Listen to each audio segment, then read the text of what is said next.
Jadi di PKM ini kita bisa menuangkan ide kita itu menjadi sesuatu yang lebih bermanfaat gitu, apalagi kalau bisa menghasilkan untung gitu. Aku bakalan mencari ide yang sangat inovatif ataupun kreatif tentunya. Kira-kira ada nggak sih kesulitan atau tantangan yang kakak-kakak hadapin gitu selama menjalani PKM ini? Boleh dong diceritakan sedikit ke kami gitu, tantangannya itu apa aja?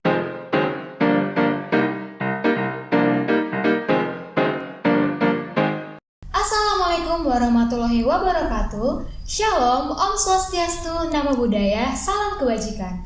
Halo Sobat Podcast, kembali lagi bersama kami Tropiko Podcast. Kesehatan investasi, pola hidup sehat, prestasi. Nah, hari ini kita kedatangan narasumber yang sangat luar biasa nih, kakak-kakak cantik dari Fakultas Kesehatan Masyarakat. Nah, sebelum itu boleh dong Kak perkenalkan dirinya masing-masing. Mungkin aku dulu ya. Oke. Jadi halo, aku Rara Maura Hasibuan dari Prodi Ilmu Kesehatan Masyarakat, Fakultas Kesehatan Masyarakat, Stambuk 2021, dan peminatan aku sekarang Promosi Kesehatan Ilmu Perilaku. Kalau nama saya Nona Amelia Saina Sution dari Fakultas Kesehatan Masyarakat, Stambuk 2021, peminatan Kesehatan Lingkungan. Oke, luar biasa. Nah, hari ini kita akan membahas tentang PKM nih. Sebelum itu, perkenalkan saya Melati Ayohoneta Manurung selaku host pada hari ini. Nah, sebelum beranjak lebih jauh gitu membahas tentang PKM, boleh dong Kak dijelaskan sedikit apa sih itu PKM sama apa gitu yang mendorong Kakak untuk mengikuti PKM ini? PKM ataupun program kreativitas mahasiswa adalah kegiatan untuk meningkatkan mutu peserta didik mahasiswa agar menjadi anggota yang dapat menerapkan ataupun mengembangkan dan menyebarluaskan terkait pengetahuan maupun teknologi maupun kesenian. Nah, jadi alasan kakak ini untuk mengikuti PKM itu kenapa ya Kak? Boleh dari kakak duluan mungkin menjelaskan. Oke, kalau dari saya mengikuti PKM ini selain dari banyak benefitnya nih ya, PKM ini kan program kreativitas mahasiswa sebagai wadah juga untuk menuangkan kreativitas kita gitu. Kalau menurut saya, kalau kita ada ide nih, kalau nggak dituangkan menjadi sebuah proposal itu kan sayang banget. Jadi di PKM ini kita bisa menuangkan ide kita itu menjadi sesuatu yang lebih bermanfaat gitu, apalagi kalau bisa menghasilkan untung gitu ya kan. Gitu sih kalau dari saya. Mungkin kalau dari aku sendiri memang kemarin tuh relevan sih sama di semester sebelumnya aku ada ngambil penelitian dan kebetulan memang keberlanjutan program gitu mau aku lanjutin dan inovasi tersebut aku rancang kembali oleh tim, makanya aku memang mau melanjutkan hal ini gitu ke jenjang PKM ini. Oke, dari yang saya research nih, PKM ini kan ada banyak gitu Kak jenis dan bidangnya. Boleh dong Kak dijelasin ke kita gitu, jenis-jenis dari PKM ini itu apa-apa saja? Nah iya benar banget nih Kak, jadi PKM ini itu ada dua jenis. Yang pertama itu PKM pendanaan, lalu yang kedua ada PKM insentif. Nah di PKM pendanaan ini sendiri juga dibagi lagi menjadi beberapa bidang, ada 8 bidang. Yang pertama ada PKM RE, lalu PKM RSH, PKM PM, PKMK, PKM KI, PKM PI, PKM KC, PKM FGK, dan lainnya. Lalu ada yang di PKM insentif sendiri itu dibagi menjadi dua, ada PKM FGT dan PKM AI. Nah, dari sekian banyak PKM tuh yang kakak sebutkan tadi, kakak sendiri tuh mengikuti PKM yang mana nih? Boleh juga dijelaskan dong, inovasi apa yang kakak berikan di PKM tersebut?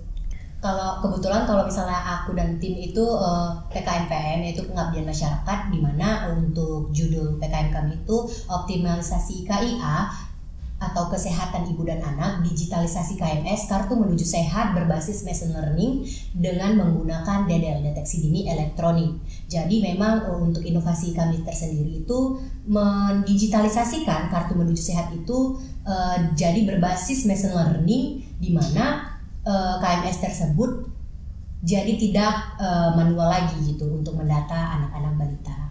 Saya itu mengikuti PKMK atau kewirausahaan dengan judul Lokit gitu ya. Produk kami itu Lokit, Rosemary Kota Instrumen Terpadu sebagai kiat cerdas pengular nyamuk di kamar kos. Inovasi yang kami munculkan itu adalah penggunaan tumbuhan alami gitu untuk mengurangi nyamuk di kamar kos. Wah, keren-keren gitu ya PKM yang orang kakak ini ikutin. Nah, untuk mengikuti PKM ini kira-kira hal apa saja gitu yang perlu kakak persiapkan untuk mengikuti PKM ini? Mungkin dari kakak bisa. Mungkin kalau aku pribadi ya, aku bakalan mencari ide yang sangat inovatif ataupun kreatif tentunya. Dan yang kedua itu mencari anggota tim yang solid gitu, dimana karena kita akan bekerja bersama mereka. Dan yang ketiga itu pastinya dukungan ataupun bimbingan dari dosen. Itu harus kita seleksi gitu, maksudnya harus kita pilah gitu, mana sih dosen yang cocok di kitanya gitu kan. Dan yang keempat itu otomatis kita harus membuat proposal dengan sebaik mungkin. Dan yang kelima mungkin kita bisa mencari dokumen-dokumen apa aja yang diperlukan untuk PKM ini gitu. Kalau dari saya sendiri gitu ya, di anggota tim kami itu pertama itu kami memupuk dulu rasa solidaritas kami gitu. Yang paling penting itu selain ide kreatif menurut saya ya, paling penting niat dan tanggung jawab masing-masing anggota tim gitu. Kalau misalnya anggota tim tidak saling tanggung jawab, nantinya kan ini akan program yang berkelanjutan. Maksudnya waktunya itu kan timeline-nya cukup lama. Jadi menurut saya anggota tim sangat penting. Dan dukungan dari fakultas dan juga dosen pendamping. Menurut saya bimbingan setiap minggunya dengan dosen pendamping itu sangat penting. Jadi kalau kita ada mau menerima masukan, kita nggak menutup diri gitu untuk minta masukan dari dosen pendamping kita untuk masukan yang lebih baiknya pastinya. Oke, boleh dong Kak dijelasin ke kita semua nih, kira-kira gimana sih proses atau alur pendaftaran dari PKM ini gitu? Oke, jadi alur pendaftaran dari PKM ini itu mungkin dibilang ribet juga enggak ya.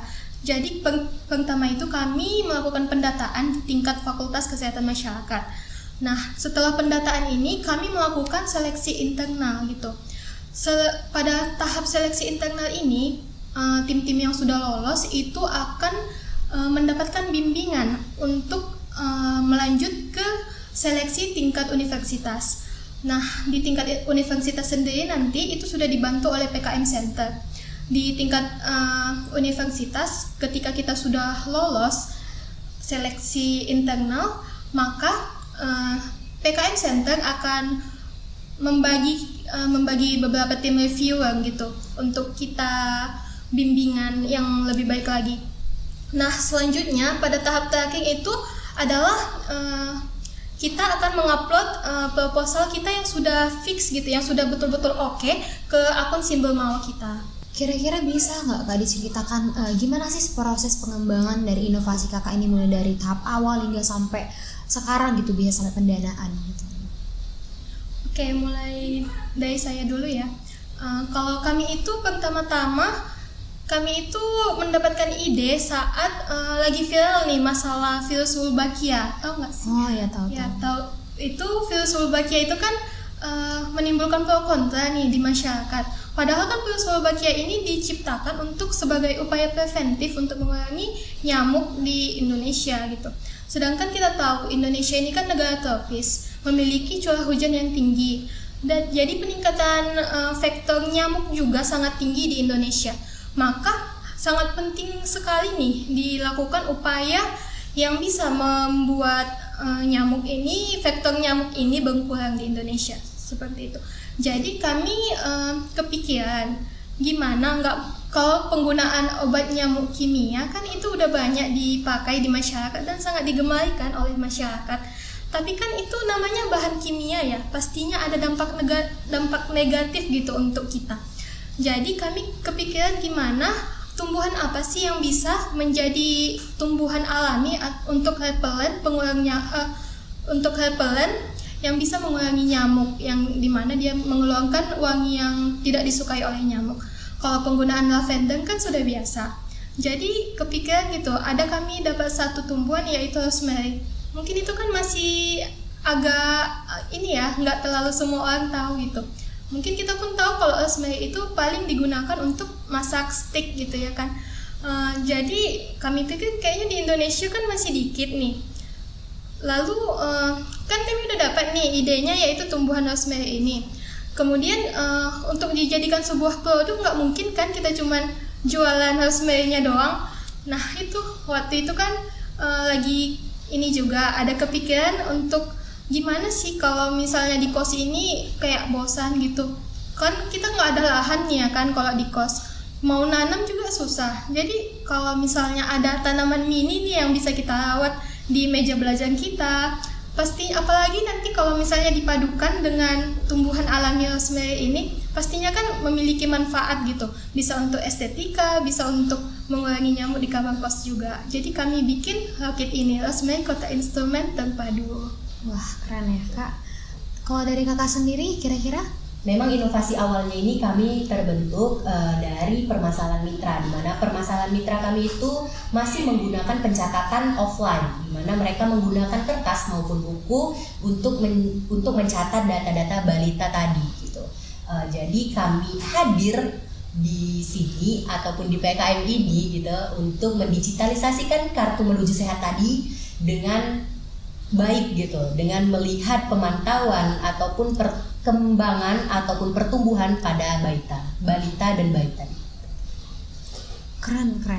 Nah, selama proses alur dari awal hingga akhir ini kan Kak, kira-kira ada nggak sih kesulitan atau tantangan yang kakak-kakak hadapin gitu selama menjalani PKM ini? Boleh dong diceritakan sedikit ke kami gitu, tantangannya itu apa aja? Mungkin aku dulu. Boleh. Jadi mungkin kalau untuk kesulitan yang dihadapi mungkin tidak terlalu sulit-sulit banget karena memang masih proposal awal gitu kan, belum pelaksanaannya. Dimana mungkin proses yang paling sulit itu berkas gitu, di penulisan berkas ataupun lampiran. Jadi kita memang harus sesuai banget nih sama buku panduan. Jadi makanya kita harus sering-sering menggunakan ataupun melihat buku panduan tersebut karena memang di situ titik komanya itu juga sangat-sangat diperhatikan. Mungkin itu sih kalau dari tim kami. Nah iya benar banget nih yang kata Kak Lala sebelumnya. Kesesuaian kita dengan pedoman itu sangat penting waktu kita mengurus proposal di awal. Misalnya nih di bagian lampiran itu kita diminta untuk tanda tangan basah. Nah banyak sekali tim itu yang di awal-awal mereka itu tidak menghiraukan gitu himbauan itu. Jadi menurut saya dan memang himbauan dari beberapa yang sudah pengalaman di PKM sebelumnya juga itu penting banget mengikuti pedoman PKM yang ada saat itu gitu. Jadi kalau untuk yang selanjutnya nih, misal setelah proposal sudah jadi, kesulitan yang kami alami itu lebih ke penyesuaian jadwal gitu, manajemen waktu. Kan gimana ya, PKM ini kan berbarengan dengan perkuliahan. Jadi semua kan kita kuliah, ada yang PBL juga, ada yang kelas di kelas juga kan. Pastinya jadi susah nyatuin jadwalnya, itu aja sih. Berarti selain harus teliti, kita juga harus bisa manajemen waktu gitu ya. Benar. Nah, selanjutnya kakak ini kan merupakan salah satu mahasiswa yang PKM ini kan lulus dari pendanaan gitu kan Kak.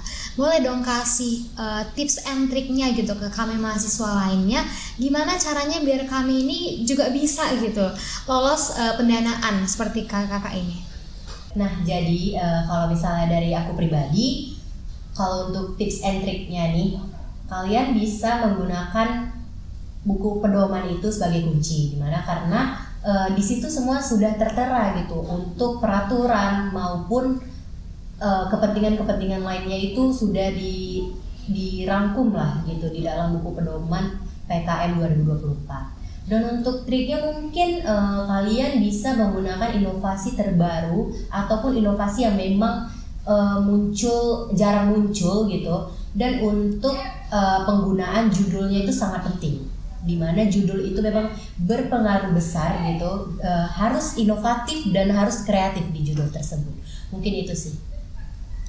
Kalau tips and trick dari saya itu mungkin lebih ke tim. Bagaimana itu tim itu supaya tetap solid. Kan ini kan program yang akan dijalankan dalam waktu yang lama. Maka kalau menurut saya tanggung jawab dari setiap kegiatan itu sangat penting. Pembagian tugas dan beberapa hal lainnya yang memang perlu sangat diperhatikan untuk kesuksesan tim kita. Oke Sobat Tropiko, setelah kita mendengar tips and trik dari kakak-kakak cantik di depan kita ini, gimana itu PKM, tantangan dan segala macamnya, kita pasti punya dong ketertarikan dan motivasi habis ini untuk mengikuti PKM di tahun-tahun berikutnya.